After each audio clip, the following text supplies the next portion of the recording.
Texas Tech football is going bowling. If you are excited for the Red Raiders to go bowling for the second consecutive year, be sure to like the video and comment below just how excited you are. It wasn't the prettiest game in the world, but Texas Tech got it done, and it was a defensive effort as two red zone stands by the Texas Tech defense, Tim DeRuyter's crew, really played the difference in this one. Hey, how's it going, everybody? I'm RC Maxfield here for your game recap where Texas Tech and Joey McGuire solidified their bowl eligibility status for the 2022 season. And man, I'm not going to lie to you. I'm wiping some stuff off my face because I don't know if it's tears, sweat, a combination of both.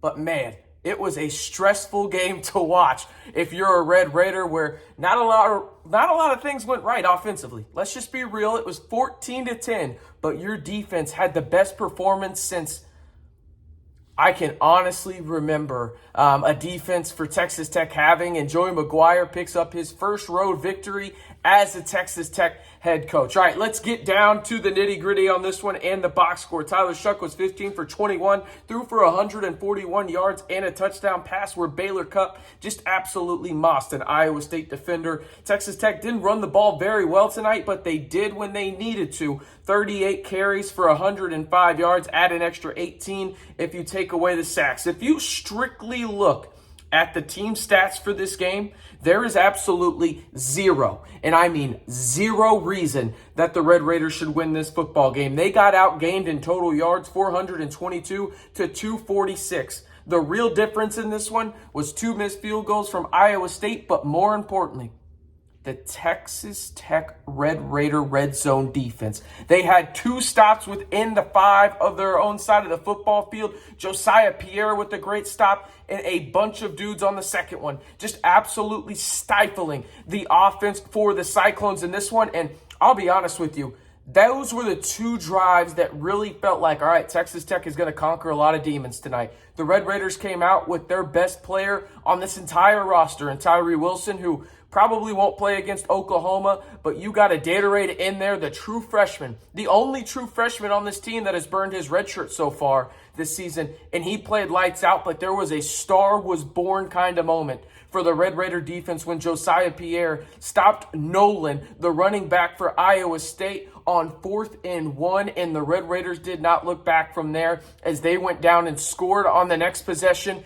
and ended up winning 14-10. I'd be remiss if you haven't already. Be sure to hit that subscribe button. Nobody else on YouTube is giving you these kind of updates post-game wise out there right now. Nobody else is doing it. Be sure to hit that subscribe button to stay in the know on Texas Tech athletics right when the news is breaking, right here on the Back to 12 podcast channel. All right, I want to talk about some other things, the offensive inefficiencies, and then we'll talk about Matt Campbell just making an absolute bonehead decision as the Iowa State head coach. But let's talk about this offense.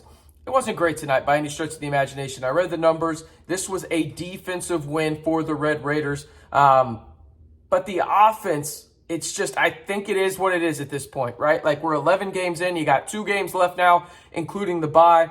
Your offensive line struggles in pass protections. Your wide receivers struggle in getting open. Lyle and I have talked about that at nauseum on the podcast. Another reason to subscribe to the channel. Nobody else has a former player on a Texas Tech podcast.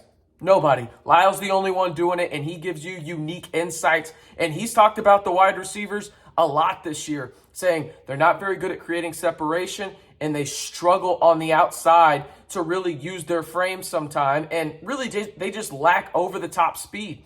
And that showed its ugly head tonight for Texas Tech, where they really struggled in the pass game. Now, I wish they would have ran the football a little bit more, especially with that stable of running backs that Zach Kitley's got back there. But I don't think you can be too critical of this offense because of, well, just the limitations that are presented to Zach Kitley as a play caller. I think he's putting his guys in the best situations to succeed. It's just unfortunate that some of these guys struggle at creating separation on the outside, and some of the guys struggle in run blocking and definitely pass pro on the offensive line. Now, that's not to say that Tyler Shuck played a perfect game by any stretch of the imagination, but I thought he had a pretty good night overall in terms of making good decisions. I thought he had one really bad decision, but overall, I don't think you can get too mad at what he did. Again, this game was won on the defensive side of the football. I came into this game talking all week long about let Hunter Dekkers beat you.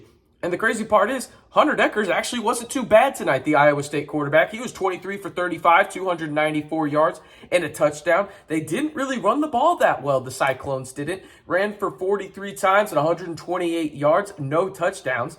And then they also had really minuscule numbers outside of Xavier Hutchinson, who, if you listen to any other videos that we have on the channel and this week, you know he's a dog. He might be the best wide receiver in the Big 12. He's going to be a first or second round pick in the NFL draft. He's one of the best wide receivers in the country. They've done a phenomenal job at stopping him, or at least limiting the big plays to him. But overall, again, we've talked about it at times this year, but I think tonight is a perfect example to talk about this. This Texas Tech defense under Tim DeRuyter is an absolute game-changing type unit for Texas Tech as a program. And what I mean by that is, yeah, you're 6-5 right now. You're 4-4 in conference play. I get it. You're not going to the college football playoff. That's fine. But you can recruit guys and you know what to go get now. This isn't one of those things where it's like, well, I'm not sure what we're doing defensively. You know what you're doing. You need to get athletes on the D-line. They've done that. You need to get athletes out in the secondary that are ball hawks. You got that. And you need rangy linebackers that aren't afraid to go and lay the wood right in between the A, B, and C gaps of the offensive line when it comes to the run game. They have guys on this team that will be back next year, and that is why this bowl game is so critical for Texas Tech. Listen, I'm happy that Red Raider fans get to see another Texas Tech football game this year. I really am. But what I'm more excited about is you get 15 extra practices if you're Texas Tech due to this bowl game. That is going to do absolute wonders for the young guys that are expected to step in to bigger roles next year. Adedire is a perfect example. He gets 15 more practices. You get other young guys out there that are going to have big impacts for Texas Tech next year that are taking over guys that are leaving, whether that's Muddy Waters, whether that's other guys on this team. It does not matter. You have guys that are going to step up and fill those positions, and now you get time for those coaches to coach them up a little bit more, because they wouldn't get that time if they weren't going to a bowl game. The NCAA doesn't allow it, right? So now you get 15 more practices with your coach to really improve your game, and I think that's going to do astronomical wonders for Texas Tech going into next season. One more time, if you were excited about Texas Tech going bowling once again, be sure to like the video, comment below about really your one word for this defense tonight against Iowa State.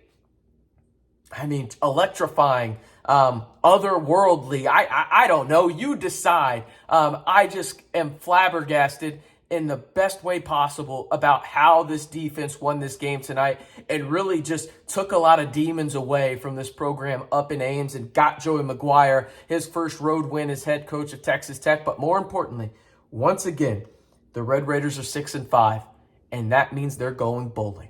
And that is a big time, and I mean big time thing for this program in the first year of Joey McGuire. When a lot of people had high expectations or low expectations, here's the thing. You have to have realistic expectations. And realistic expectations for me this year coming into it was get to a bowl game and lay that foundation. This coaching staff has done that, just that, and you can see it on the field. The players are 1,000% bought in. They love this coaching staff with all their heart, and they give it 110% every play. Once again, I am RC Maxfield, and the Texas Tech Red Raiders are going bowling once again. I am excited. You should be excited. One more time, hit that subscribe button, like the video. Let me know down in the comments how excited you are that Texas Tech is going bowling once again. And for the latest news in Texas Tech athletics, you know where to go. Of course, I'm talking the Back to 12 podcast channel.